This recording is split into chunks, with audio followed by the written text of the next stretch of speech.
believe it. It's the morning of my laparoscopic myomectomy, and I'm scared. I'm scared, but you know, I'm in good hands. I'm just grateful that I was able to come up to New York, go to a hospital system and an OB that I was comfortable with. I currently am at a hotel in New York, and it's been really great. We got a suite, my partner and I, so there's just enough space for us to like be in, and definitely some space for me to recuperate and heal after the surgery before I go back down to Miami. So definitely grateful for that. So last night I had to stop eating at midnight, and best believe I had a nice spicy dinner because they said like you can't eat spicy food for a bit after the surgery.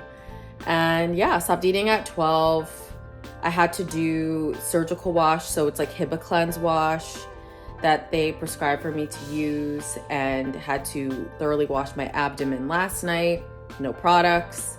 And I have dry skin, so it's rough, but at least I can put it on my face, you know? And then this morning I also had to do the same wash, and I can't eat at all. Haven't had any coffee. I haven't had any water because I'm afraid, I'm just gonna keep it dry. Yeah, and right now it's 9 o'clock, and we're going to head to the hospital soon for my surgery. So I just want to check in with you all. This is part 2. So this is before surgery. I'm gonna take some video of myself on what my abdomen looks like before, share some photos as well. But yeah, scary. So scared, but gonna get through this. I'm actually happy to get it over with. I'm just tired. It's been a couple months that this surgery's been pending, and so it's like you've got it on your brain all the time. So I just want to get it over with and move on with my life. Yeah. So that's a positive is, we got a great suite here in New York to stay in, and we are really thrilled about Mount Sinai and the doctor that I chose, Dr. Lee Rosen, for anyone that wants to know and really wants to know who's a great surgeon. So I'm going to check in with you all as soon as I can after surgery.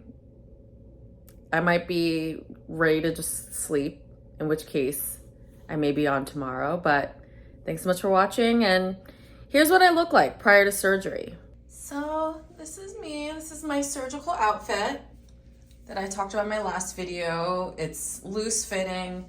I also have period underwear on because I don't know what the discharge is going to be like. I did bring some pads as well, and you can see here.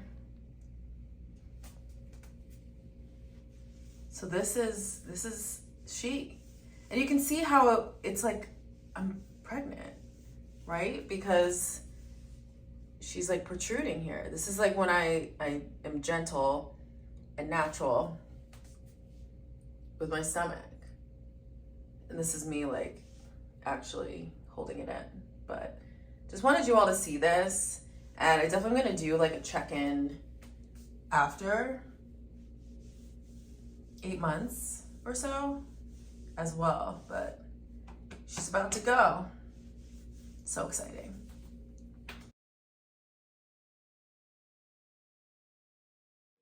So here I am in the waiting room in Mount Sinai, and yeah, they're just running some tests, and I'm getting hooked up, waiting for the nurses and more tests.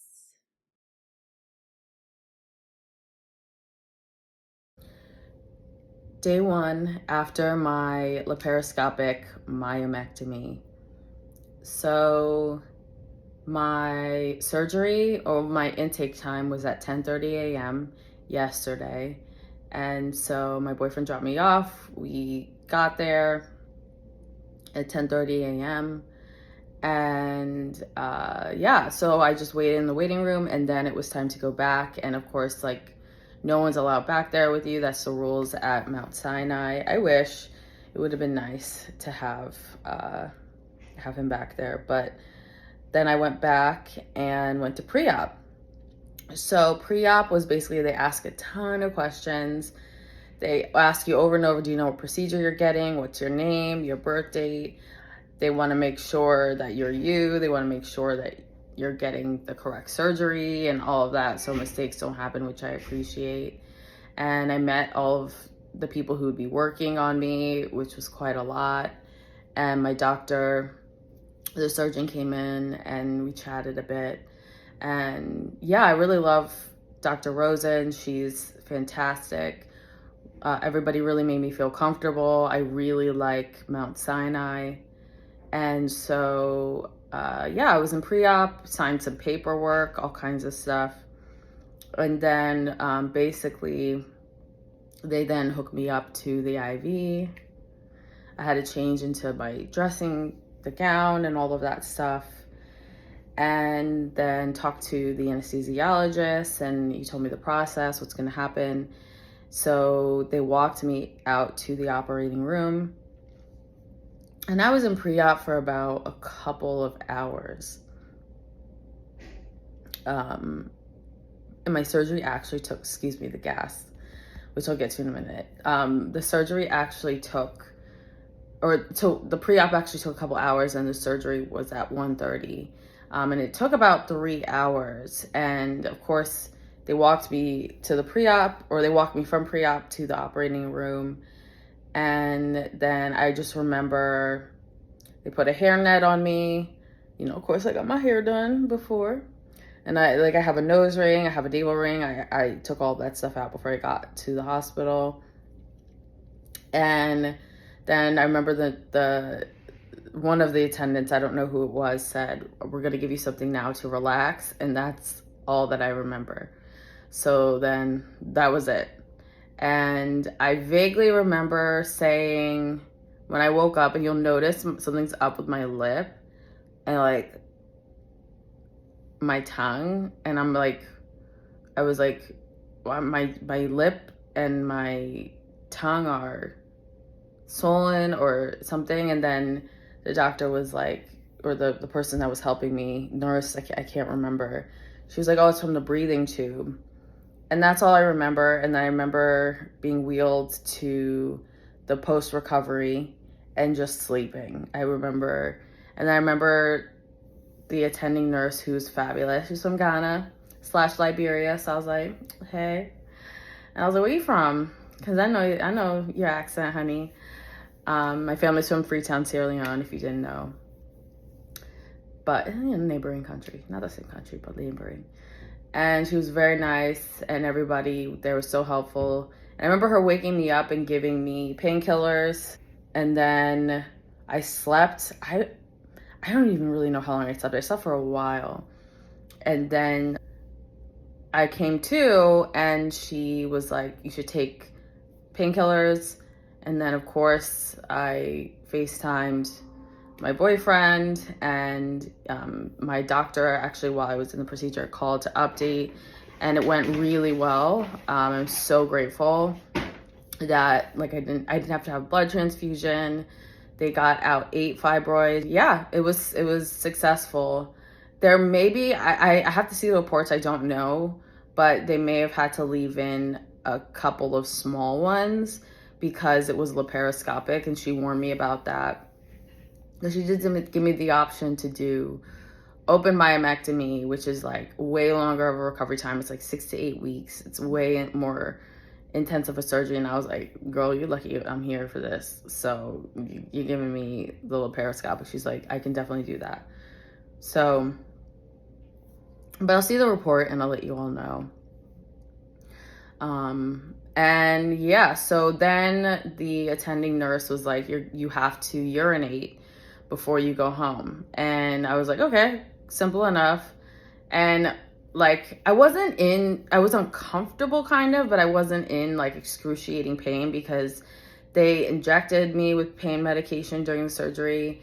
Then when I came out, they were feeding it through the IV, and which I really appreciated. I made it known before. I was like, listen, I don't want to feel like you need to, yeah, I need it.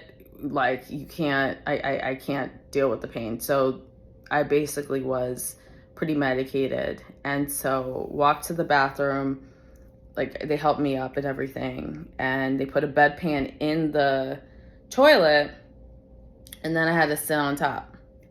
So yeah, so I'm trying and trying.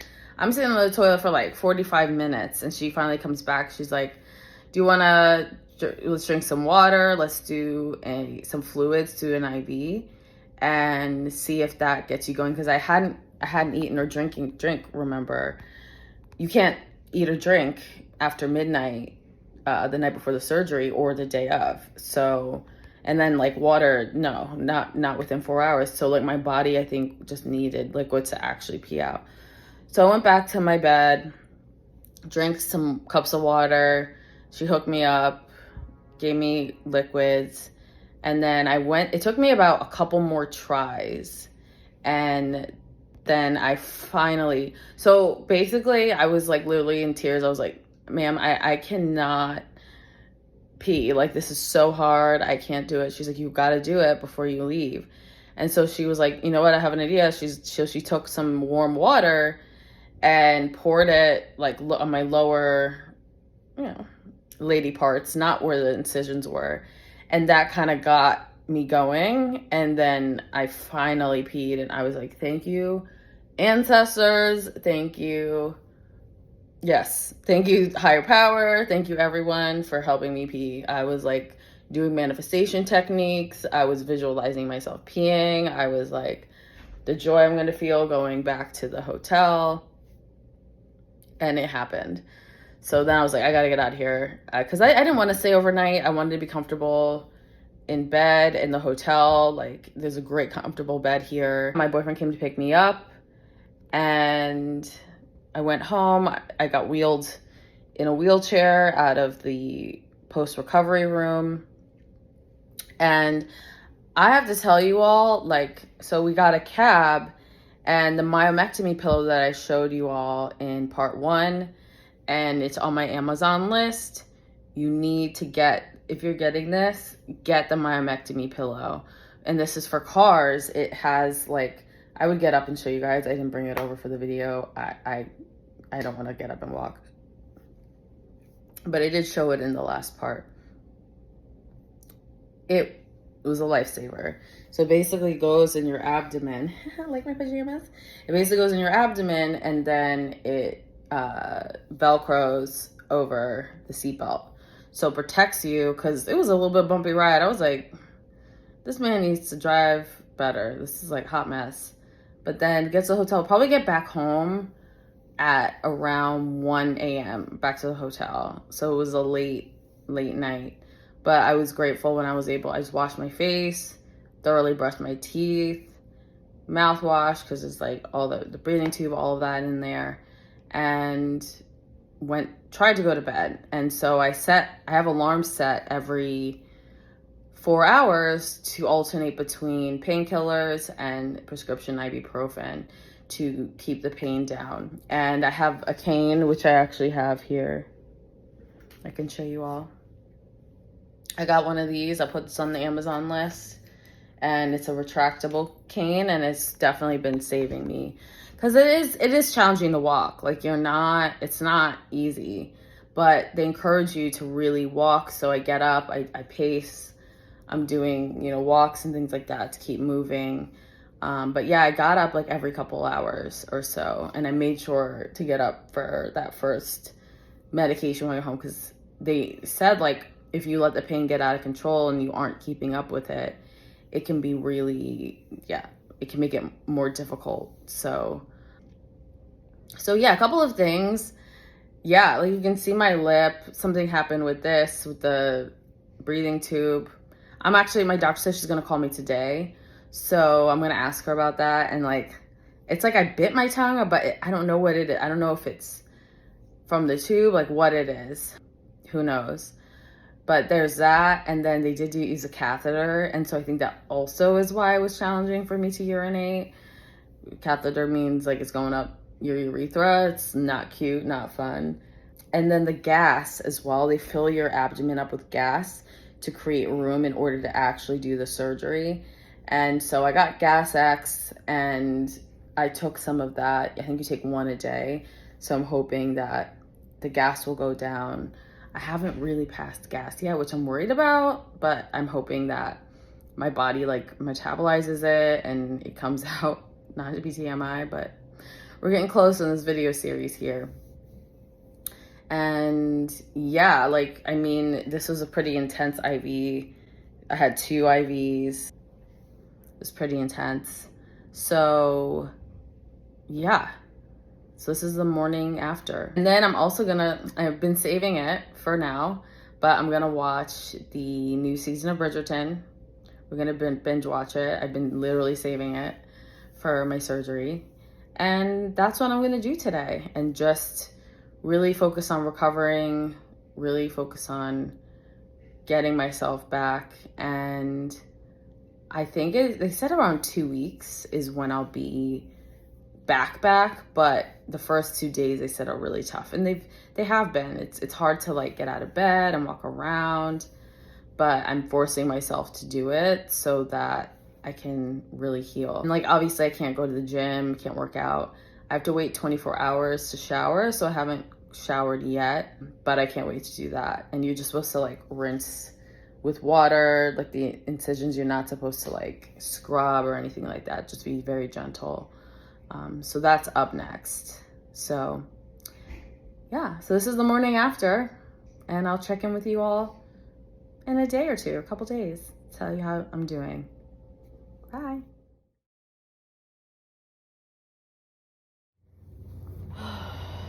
Hey guys. So I'm on my 3rd day after surgery with my laparoscopic myomectomy. Oh, excuse me, sorry guys. Oh, the gas that I mentioned in my last videos. Yeah, I'm just like exhausted. My lip at least is healing up. I think I mentioned in my last video how my lip, there was just some weird sensation going on where it was like swollen.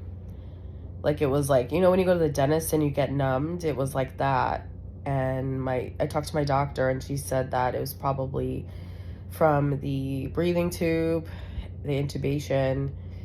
So that at least is going back to normal, but my tongue is still, like right here you can see, it's still injured. And she thinks that's from the intubation as well. So it's still like numb and no feeling. And yeah, I'm just exhausted. Last night, honestly, every night since I've been in recovery, it's just like waking up every hour, 2 hours. And I also have a schedule for my medication, and I was trying to wean myself off of the medication yesterday, so I took one more dose before bed, but then I woke up at like 2 a.m. and I was like, I am in pain still. So I took it, and that was what allowed me to sleep until about 8 this morning. It's about almost 10 right now. And another thing is, unfortunately, so my partner was supposed to be in the hotel with me and everything to help me out, but he came down with COVID. So we've actually been separate and quarantining, and he's been focusing on getting better. So we actually hired a nurse last minute who has helped me the past couple of days. And honestly, like, if you all can afford it, it was not too bad, the price, and she was really helpful and nice. Honestly, I think that's the way to go, but like, I don't need COVID on top of everything else. So the minute he was like feeling weird, took a test, and so now he's staying in a separate room. until he's feeling better. Oof. So yeah, I think that's like been the hardest thing, because it's like now he's not here, and like I had the nurse for the couple of days, but it's like, you know, being alone, like I wish I just had someone to just like rub my back, tell me it's gonna be okay, give me a hug. Honestly, that's what I think I really need right now. It's just really tough, the recovery, you guys. Like, and like, yeah, they say it's a non-invasive surgery, but it's invasive. Like, it is, and it actually causes trauma to your body that you have to heal from. And I think, like, I'm sure all of you who have had, the people that are going to watch this video have fibroids or are going to go get the surgery, like the folks who are attracted to this video. And I'm sure you felt the same way, where it's like fibroids doesn't have much research. They don't know what causes it. And since it's majority, besides like 0.05%, non-life-threatening, and 0.05% of people have precancerous cells or it's cancer, but most of the time it's not life-threatening, people, they don't really understand the mental toll and the physical toll that having something like this is. So yeah, it's just because it's like, even like, you know, telling like friends or people that I know that I have it, and going through the surgery, it was like, oh, it's a routine procedure, oh, a lot of people have it, or oh, you'll be okay. And it's like, and I'm sure you all know exactly what I'm talking about. Like, it's more than just that. It's really tough, and the recovery is really tough. So if any of you are watching it and just going through, you know, just feeling it, and maybe I'm feeling like this emotional because of the medication and everything, my heart goes out to you, and I empathize, and I know exactly how you might be feeling, because it's very lonely and it's very challenging to go through it. This surgery is no joke. And also, my heart goes out to people who have gotten the open myomectomy, which is like a worse, it's more invasive, where they're giving you an actual C-section. Mine was just robotic. So they go through specific incisions in the abdomen, and that's how they take out the fibroids. The open, they take it out through that lower incision. They do like a bikini cut, usually, just in bed. And I was just like, I want to come on and talk about what I'm feeling the third day, and that it's still challenging. Second day was challenging. I think the medication is helping me get through it. Having a nurse really helped, because it's also like, you're a lot of women, you know, it's like, unless you, like, I traveled to a different city to get surgery, so I don't have family that's close by here, and it's just like, and my partner, who I was also relying on, has COVID now, so it's just like, you need that support. So I think if you can budget in a nurse so that you can get help that you need. So I've also had some bladder issues, so that's one thing to also worry about. Not only, you know, you have to be careful with infections and things like that after the surgery, but you also have to worry about, you can get a UTI from the catheter. So not only was I intubated with a breathing tube, but also a catheter in my urethra, essentially. And so that can cause either UTI, or it can mess up your bladder. So basically, like, yeah, it's like weird, because it's like a leaky bladder that I'm experiencing, which I don't obviously normally. And so my doctor, I told her this was going on. She was like, is it burning? And I was like, no, it's not burning. There's just pressure, and it's like, I'll pee, but then there'll be times where I'll have like mini accidents. And so she said, if it doesn't clear up and resolve itself by the end of the weekend, to go to the ER. So I may have to go back, and I'm leaving back for Miami on Tuesday. But I would rather go to the ER if I'm going to go like Sunday evening if I need to go, so that I have some time before my flight. And more than likely, if it's a UTI, I have to get antibiotics to clear up any infection. Yeah, I'm just like exhausted, guys, like so exhausted. But yeah, so this is day 3 post laparoscopic myomectomy. I'm just so exhausted, feeling lonely, and feeling, because it's like I'm just alone in the hotel room, and like I can't come into contact with my partner because I don't want to get COVID. So it's just, yeah, I'm like quarantined. It kind of sucks because I'm a very like social loving person. So yeah, so my heart goes out to all of you who are dealing with fibroids, having to get the surgery. It's really tough. And if you are thinking about getting the surgery, I mean, I can't say anything to the results, but people that I know that have gotten it, and the doctor says like you'll feel better afterwards. You'll feel a lot better. All right, guys, this is my day 3 video diary, and I will catch up with you all soon and give you more of the tea on what's going on.